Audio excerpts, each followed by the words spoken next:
7,6 sekuntia, se on paljon. Sitten Jari Matti Latvala ja Miikka Anttila. 30, oikein 2. 20,1. Kaiteet lopussa. Ei oo. Saatan.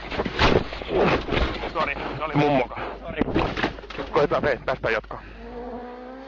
Näin sattuu pieni nuotilukuvirhe Miikka Anttilalle ja se syö aikaa.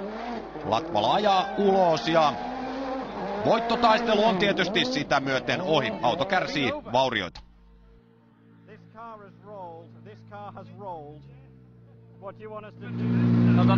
Paljon ollaan ehty yhdessä ja mä oon tehnyt paljon virheitä. Nyt ensimmäistä kertaa kävi Miikkalle pieni virhe, että luki vähän väärin nuotin ja se oli niinku sellainen keskinopea mutka ja niin mentiin täyttä sinne ja ei siis olisi kestänyt mennä täyttä, niin mä jarrutin ja mentiin peräerillä ojaa ja siinä nurin, mutta hyvät päästi jatkaa ja katsotaan, ei tässä ole mitään hätää, saadaan vaan ohjaus kuntoon, niin kyllä tää tästä.